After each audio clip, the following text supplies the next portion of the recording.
There are a number of characteristics that organizational researchers have found that distinguish high-performing teams. The recent move to remote working and to virtual teams can have members in different countries and make some of these features of high performance more difficult.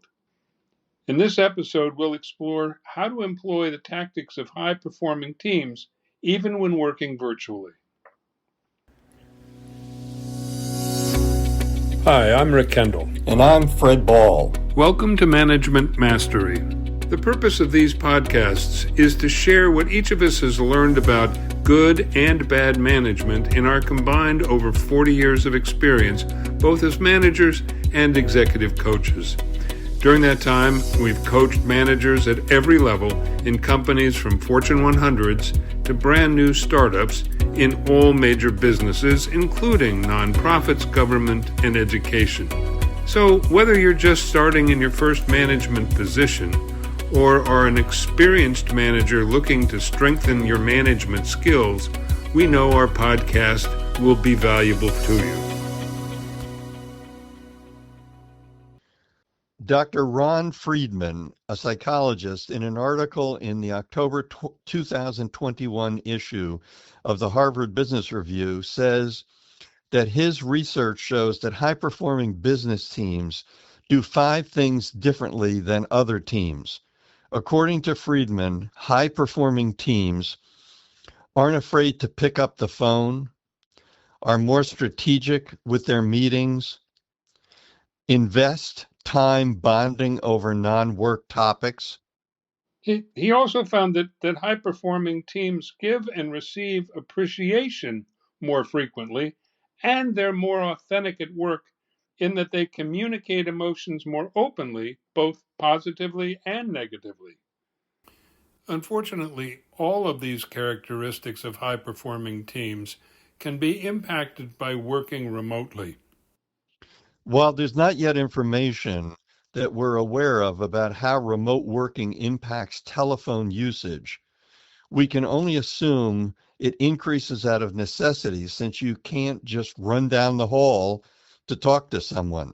However, it's also likely that digital communication by text and email also increases. Yeah, and as almost anyone who's ever had a text or email misunderstood by its recipients knows firsthand, the likelihood of such misinterpretation is high. And boy, we've all had that happen. We have. Yeah, so it's important for the manager to encourage the use of verbal rather than written communication whenever possible. Now, one downside of communicating by telephone is that it can be intrusive. The caller often has no knowledge of what the recipient is doing and therefore can easily interrupt a meeting or disrupt one's concentration on a task at a critical point.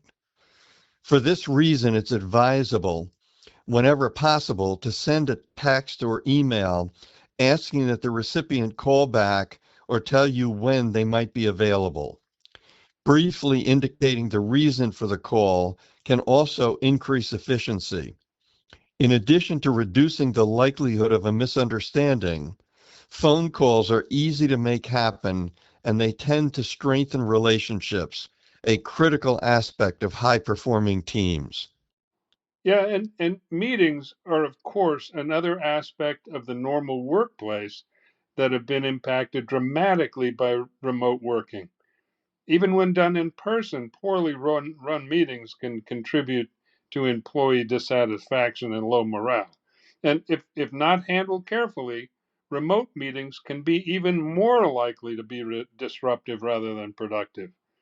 A weak meeting leader can very quickly lose control of a meeting. I've sat on boards where this has happened, where inexperienced leaders of meetings can let the meeting just get totally out of hand and have a few outspoken people just dominate the meeting and just set the wrong tone for the whole thing.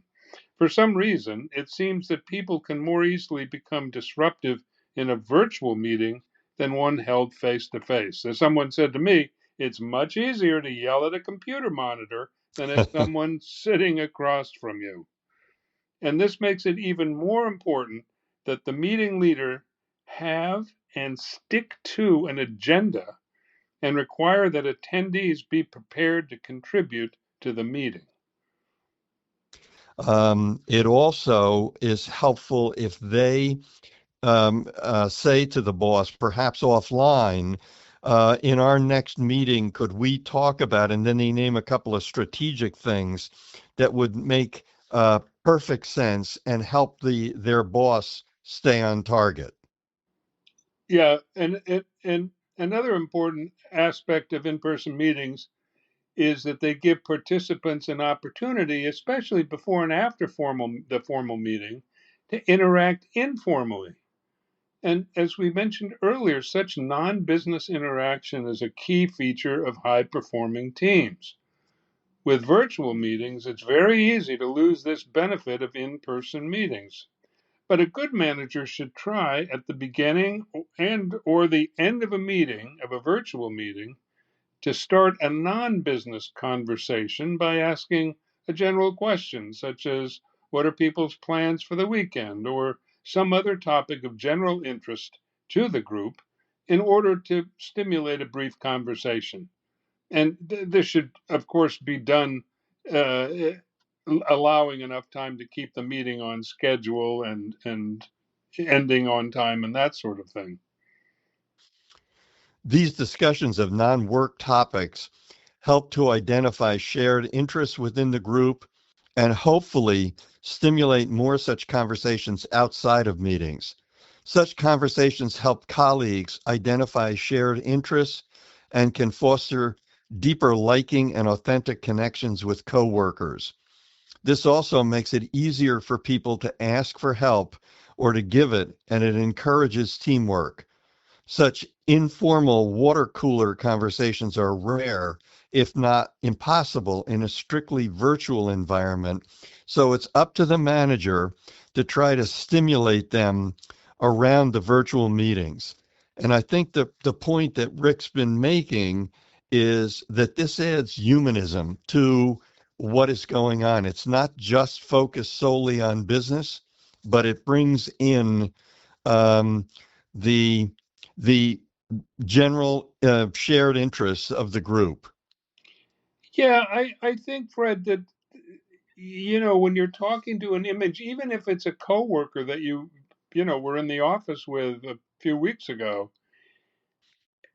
you tend to treat them like they're somebody on the TV rather than your colleague, and it's very easy to lose that kind of human connectedness when it's just an image on a screen. Um, No question. yeah, and when it comes to giving and sharing praise and appreciation, there's no reason that should happen less in virtual or hybrid environment in a virtual or hybrid environment. But there can be a temptation on the part of the manager to resort to more to recognizing accomplishments with an email to the team rather than taking up time during a virtual meeting. But I can't help but feel that such written recognition, even when shared with the whole group, is not as compelling as when it's shared with the group in a virtual meeting where the recipient can see and hear the reactions of their colleagues. I mean, there's just something about having the boss say something nice about you where you can watch the whole group respond, even if it's on the computer screen. So it's important that the manager not take the shortcut of just, oh, I'll just send out an email saying what a great job Joe did, and I'll just CC everybody on the team. So we encourage managers to carve out a portion of any virtual group meeting to share any relevant praise with the entire group. Such public praise can result in better, more positive communications. Once again, it is the manager doing things to, as much as possible in this type of environment, um, continue to build relationships within the team, and give people an opportunity to build relationships with each other. We've mentioned before so many times when this kind of informal conversation it happens, that someone picks up a good idea that they may want to do with their own family. So it's clearly worthwhile time. Absolutely. Absolutely. Finally, when it comes to communicating emotions more openly in virtual environments, this can be a two-edged sword. Almost by definition, such virtual communication methods are not natural. As we have said, text messages and emails can be much more easily misunderstood than in-person communication, and in our experience, virtual meetings can already be more emotionally charged. For this reason, it's important that the manager carefully monitor virtual meetings in terms of the emotional tenor of the meetings, especially if there's an increase in negative communications. Everyone's learning to function in this new environment, and it's up to the manager to be aware of how individuals are adjusting and to intervene if things seem to be going in a negative direction. So what we're saying is that if someone says that they're frustrated by the fact that they're not together, this should be open and should be discussed, and people will feel better if they can bring out their emotions. But it's just that you don't want it to carry to a point where it becomes too negative, in which case the boss has to step in. Yeah, and this is, we both of us know as coaches, this is not an easy area, and we're all learning, and it puts an enormous burden on the manager, especially if you're new in management, where you've got to really have a firm hand in the meeting so that they don't get out of control, and it's very hard. Again, especially if you're not an experienced group or meeting leader, it's very hard to rein back in on people when they start to over emote, as it were. At the same time, the manager needs to be publicly encouraging appropriate behavior that seems to be fostering positive attitudes within the team. And this isn't to suggest that the manager try to suppress any negative communication, as expressing negative emotions gets them out and prevents valuable cognitive time from being wasted in attempting to hide them.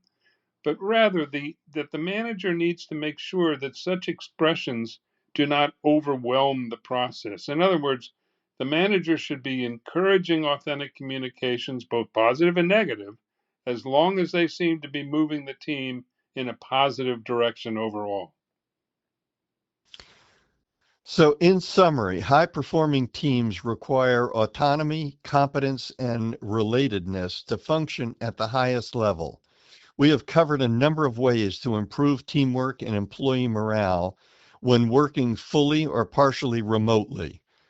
5 specific behaviors were discussed. When members of the team have these psychological needs fulfilled, they tend to be healthier, happier, and more productive. We hope you have found this podcast useful and will come back again for more management mastery. If you have any comments about this or any of our episodes, or would like to find out more about our other services, including one-on-one coaching and group seminars for managers, visit our website at careercoachclass.com. Thanks for listening.